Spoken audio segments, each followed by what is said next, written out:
The crystal chamber was quiet, but the silence felt heavy, like a storm waiting to break. Soft light passed through the living walls, painting slow-moving colors across the floor. Princess Celira stood near the center, her posture straight, her hands clenched at her sides. Her breathing was controlled, but her thoughts were not. She looked at her mother, Empress Thalas, seated upon the ancient throne grown from crystal and light. The Empress looked calm, as she always did, but Celira knew that calm was not weakness. It was the stillness of something powerful. "Mother," Celira said, her voice tight, "why must I marry a human?" The words echoed softly through the chamber. Celira had practiced them many times in her mind, but saying them aloud still felt unreal. A human. Of all the species in the known galaxy, it had to be a human. Empress Thalas did not answer right away. She studied her daughter carefully, her many eyes gentle but sharp, seeing not just anger but fear and confusion beneath it. "Because," the Empress finally said, "our future depends on it." Celira shook her head slightly. "Humans are weak compared to us. Their lives are short.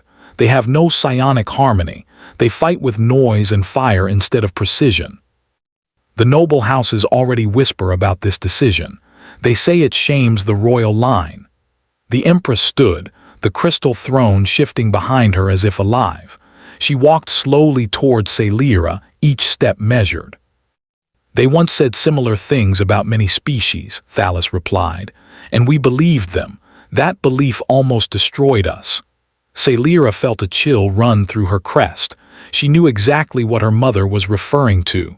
The war. The devouring swarm had arrived without warning. It did not negotiate. It did not threaten. It simply came, consuming systems and leaving empty stars behind. The Velari Dominion had been strong then, proud, advanced. Their fleets were considered unmatched. They were wrong. Celira remembered the early days of the war. She had been younger, still in training, watching the fleet departures from the palace spires.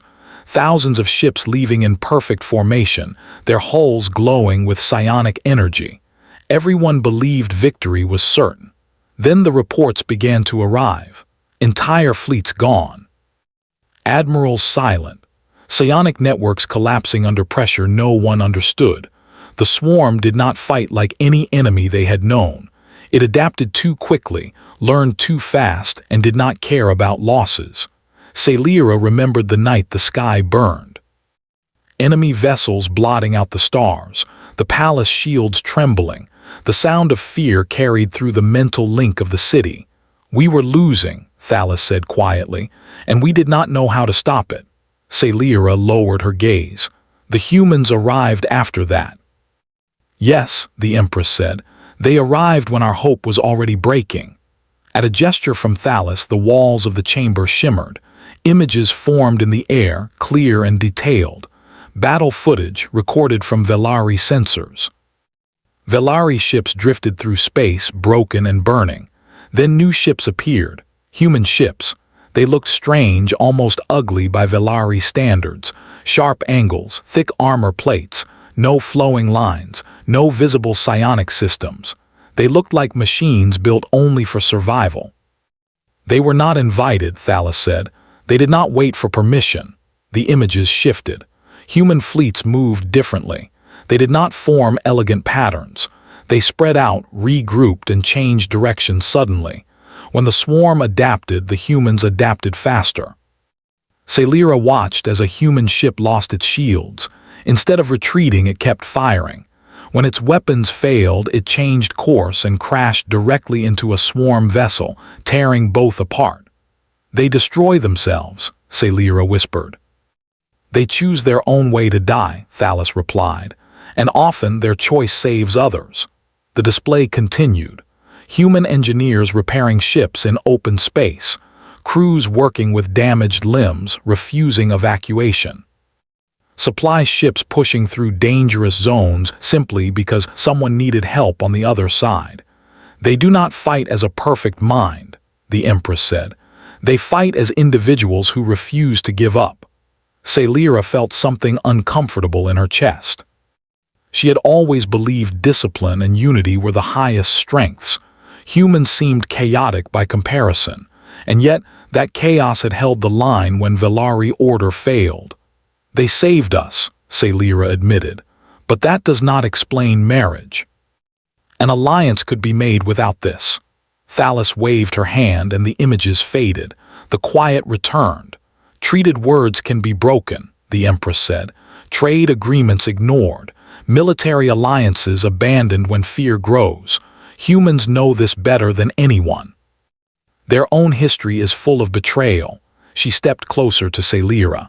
When humans bind themselves, they do it personally, not just with words, with blood, with family, with honor. Celira looked up sharply. You mean to bind them to us through me? Yes, Thalas said without hesitation, and to bind us to them as well. The weight of it pressed down on Celira's thoughts. She was not unaware of duty, she had been raised for it, but this felt different, too personal, too final. Who is he? Celira asked quietly. A fleet commander, the Empress replied. Daniel Hayes. Celira searched her memory. The name was familiar. He commanded the 3rd Human Defense Fleet, Thalas continued. When our lines collapsed at the Caro's gate, he held position. He was ordered to withdraw. He refused. Celira's eyes widened. Refused. He stayed until the last Velari transport escaped, Thalas said. His ship was nearly destroyed. Half his crew was injured or dead. He still would not leave. Celira felt her anger weaken, replaced by something she did not want to name. A human who disobeys orders is dangerous, she said. A human who disobeys fear is rare, Thalas corrected. Celira turned and walked toward the tall window that looked out into space. Beyond the transparent crystal, fleets orbited the capital world. Velari ships and human ships together, different shapes, different lights, holding the same ground. The swarm will return, the Empress said, sooner than we hoped. When they do, we cannot afford distance between us and humanity. This bond will make hesitation impossible. Celira rested her hand against the cool crystal. And what of me? You will not be a prisoner, Thalas said softly. You will be a bridge. Silence stretched between them. Far away, aboard a human warship scarred by countless battles, Commander Daniel Hayes stood before a viewport. He stared at the stars, unaware that his life was about to change forever. A message alert sounded behind him, a royal summons, an alliance, and a future that neither humans nor Velari truly understood yet. The stars watched quietly as destiny began to move. The human warship moved slowly through Velari space, its engines humming with a deep, steady sound. Thick armor plates covered its hull, scarred and darkened from many battles. To Velari eyes, the ship looked rough and unfinished, like a tool rather than a work of art. To humans, it looked dependable. Princess Celira stood on the viewing platform of the orbital dock, watching the ship approach. She kept her posture calm and royal, but her thoughts were restless. This was the vessel of the man she was expected to marry, a stranger, a human. A being raised in a culture so different from her own that it felt like a different universe. Behind her stood several Velari guards and advisors, silent and alert. None of them spoke. Everyone knew this moment carried weight beyond ceremony. The docking clamps locked into place with a heavy sound. A boarding corridor extended, connecting human metal to Velari crystal. For a brief moment, nothing happened. Then the hatch opened. Commander Daniel Hayes stepped through first. He was taller than Celira expected, broad-shouldered, wearing a dark human military uniform marked with signs of long service. His movements were careful but confident, as if he was always aware of his surroundings.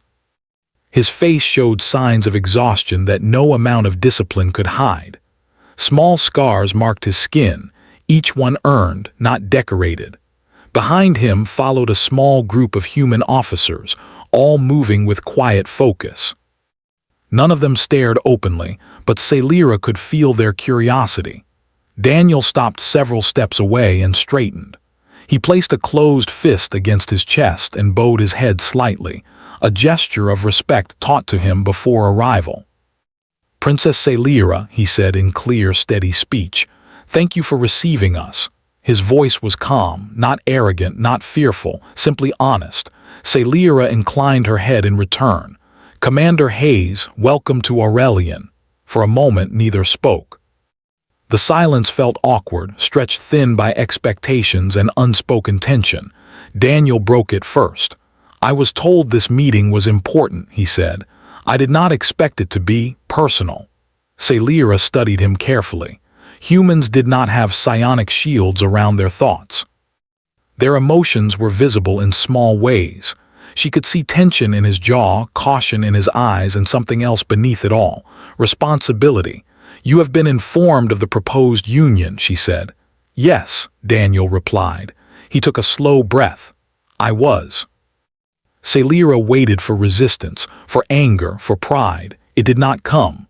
"I won't pretend to understand Velari customs," Daniel continued, "but I understand alliances, and I understand what the swarm represents." Celira felt a flicker of surprise. "You do not object?" Daniel's lips pressed into a thin line. "I have concerns. That is not the same thing." They were escorted through the halls of the station, moving from open space into the living crystal architecture of Velari design. Light flowed through walls like water. The human officers looked around quietly, clearly impressed but careful not to show it too openly. Daniel walked beside Celira, keeping respectful distance. "This place feels alive," he said softly. "It is," Celira replied. "The crystal responds to thought and emotion." Daniel nodded. "That explains why it feels like it's watching me." "It is," she said, almost without thinking. To her surprise, Daniel let out a quiet, short laugh. Not mocking, not disrespectful, just real. "I've been watched by worse things," he said. They entered a private chamber meant for discussion. When the doors closed, the guards remained outside, leaving the two of them alone. Celira turned to face him fully. "You disobeyed orders at the Caro's gate." Daniel did not deny it. "Yes." "You knew your fleet could be destroyed." "Yes." "Why stay?" Daniel's eyes shifted, not away from her but inward, as if looking at memories he did not enjoy visiting. "Because retreat meant leaving others behind," he said simply. "That wasn't acceptable." "You chose emotion over logic," Celira said. Daniel shook his head slowly. "No, I chose responsibility over probability." Celira frowned slightly. "Explain." "Logic said we would lose ships," Daniel replied. "Logic also said the Velari transports would not survive without cover. Someone had to hold the line. I had ships left. That made it my job." Celira felt an uncomfortable truth settle in her thoughts. Humans did not reject logic. They layered it with something else.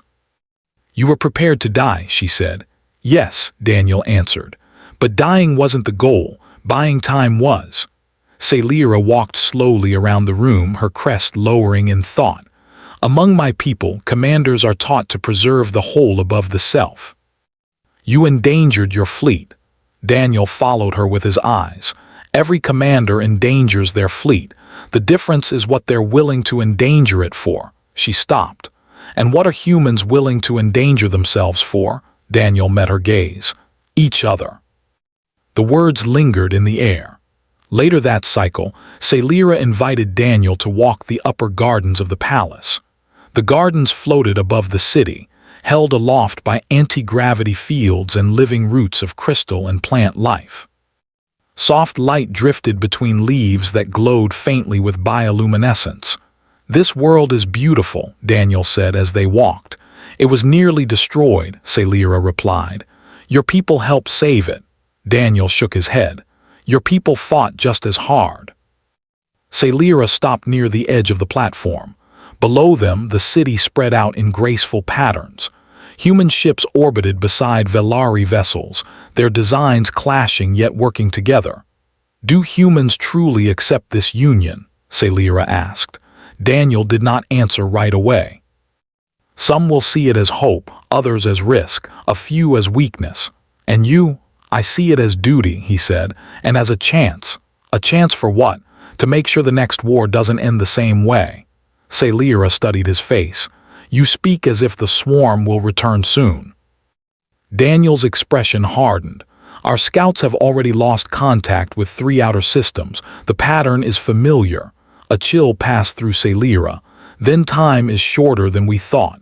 Yes, Daniel said, which is why hesitation is dangerous. She looked at him closely. You are not afraid, Daniel exhaled slowly. I just don't let fear choose for me.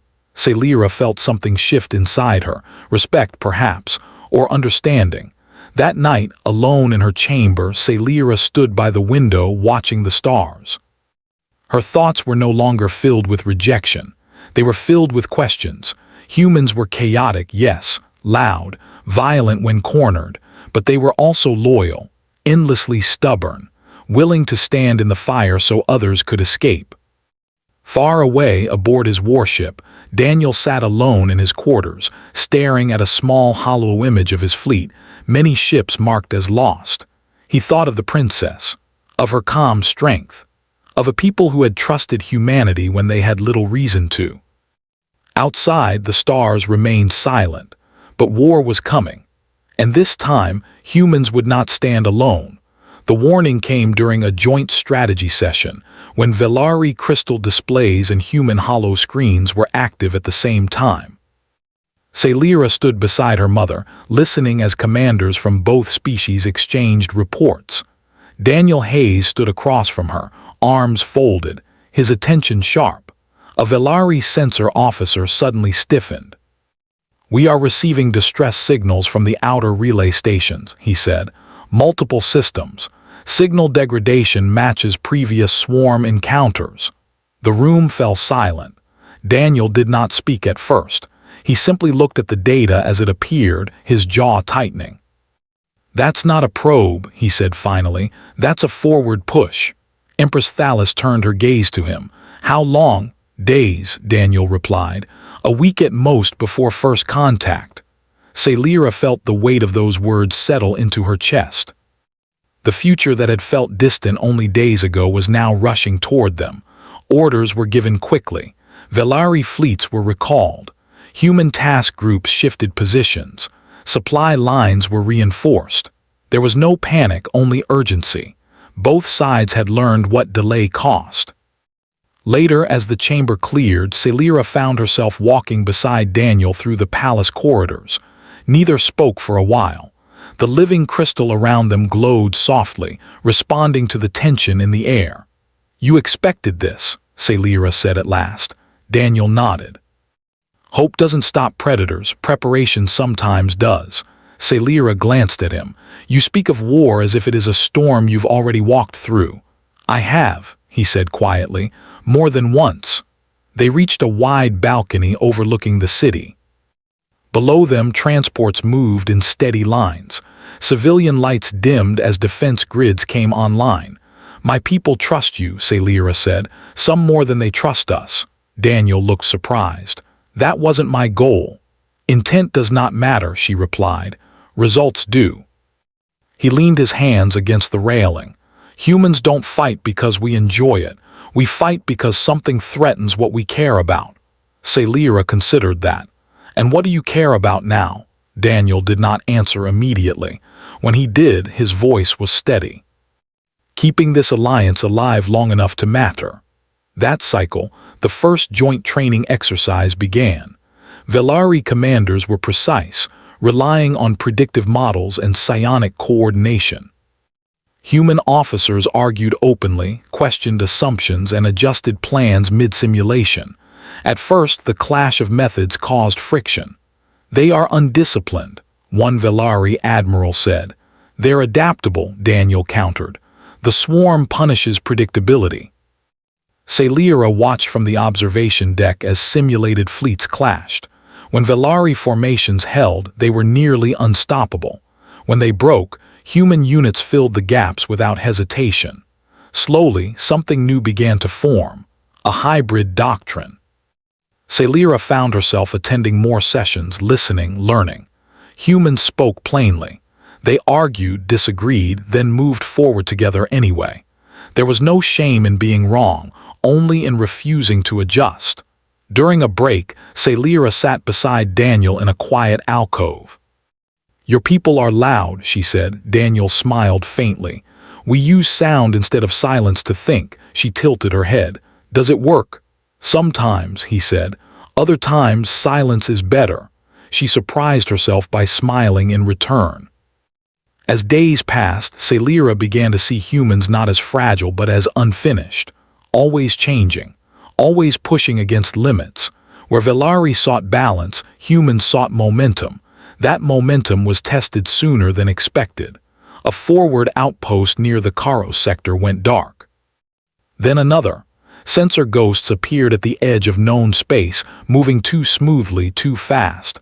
"The swarm is testing our response," Daniel said during an emergency briefing.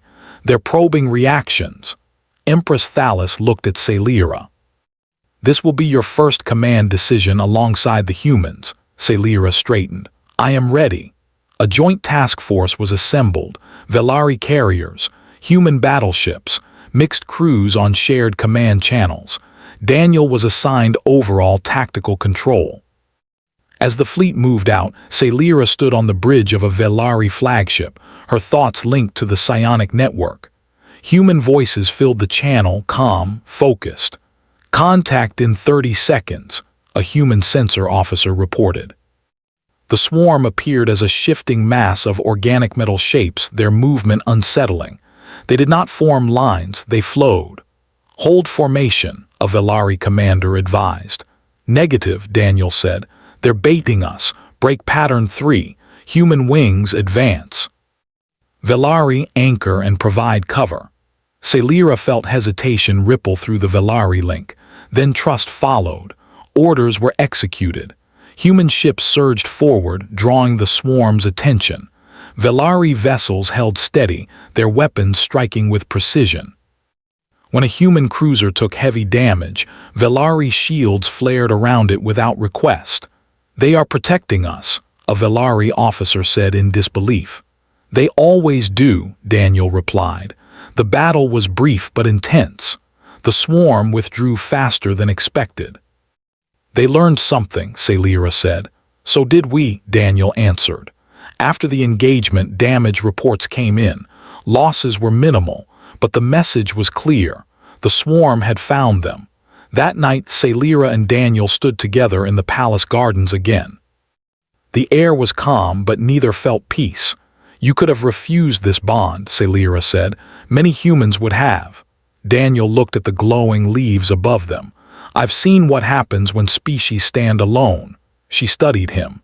"And if this alliance fails?" "Then we fail together," he said. "That's still better than failing apart."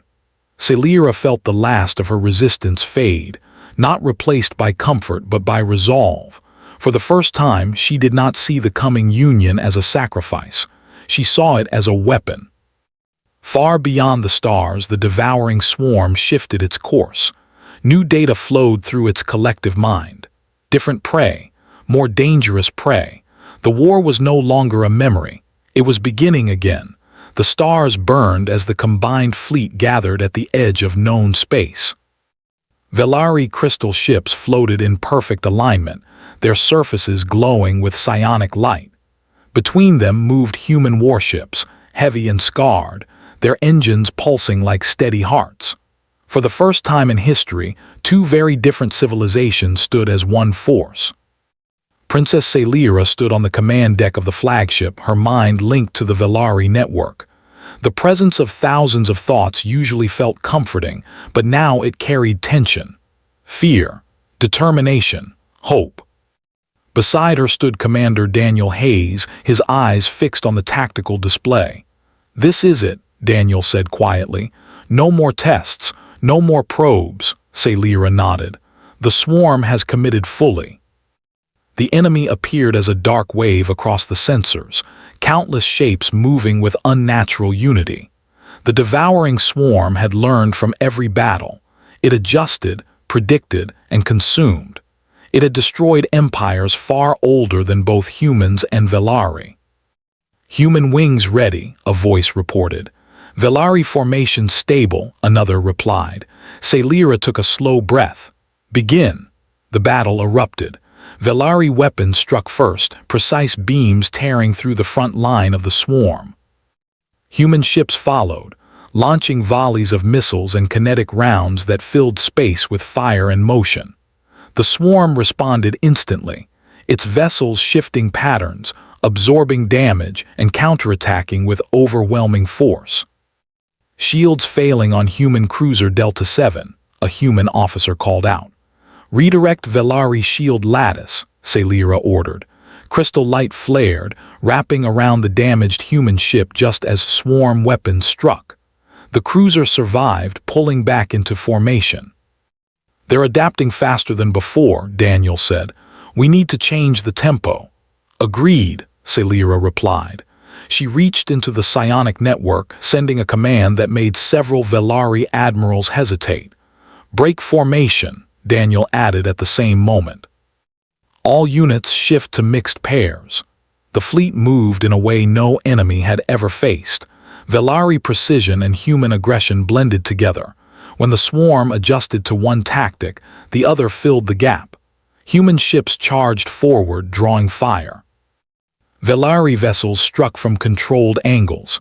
When a Velari cruiser's core destabilized, a human ship moved to cover it without being asked. This should not work, a Velari officer whispered. It works because it shouldn't, Daniel replied. The swarm pushed harder. Organic hulls regenerated mid-battle. Enemy units began targeting command ships, learning where decisions were made. They're coming for us, Celira said. Daniel's voice was calm. Good, let them. A group of human destroyers surged ahead, broadcasting false command signatures. The swarm followed the signal, only to be caught in a focused Velari strike that tore through their center. Cheers echoed across both command channels, but they were short-lived. A massive swarm entity emerged from the darkness, larger than any seen before. Its presence disrupted sensors and psionic links alike. That's the core, Daniel said. If we don't stop it, this battle doesn't matter. Celira felt the fear ripple through the Velari network. That entity had ended wars before. She closed her eyes for a moment, then opened them with new clarity. We will stop it, she said. Together. Daniel turned to her. I have a plan, it's risky. She met his gaze. Human risky or Velari risky? He almost smiled. Human. Then proceed, she said. The plan was simple and terrible. Human ships would draw the core entity's attention, pushing deep into its defenses. Velari vessels would channel their psionic energy through a focused lattice, amplifying human weapons beyond safe limits. The human ships may not survive the output, a Velari scientist warned. Daniel did not hesitate. They'll hold. The human fleet moved without protest. No speeches.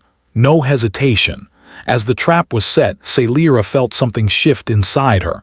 This was not reckless sacrifice. This was chosen resolve. The core entity reacted exactly as predicted, surging forward to consume the advancing human ships. Energy levels spiked. Now, Celira commanded. The Velari lattice activated. Light blazed across space, feeding into human cannons and missile systems. Weapons roared with power never meant for them. The core screamed. The sound was not heard but felt, rippling through space itself. The entity began to collapse, its structure tearing apart under the combined assault. Human ships burned. Some vanished entirely. But they did not retreat. Hold, Daniel said softly. The final strike came from a human battleship that had already lost half its hull. It accelerated straight into the braking core, weapons firing until the last second. The explosion was silent. When the light faded, the swarm was gone.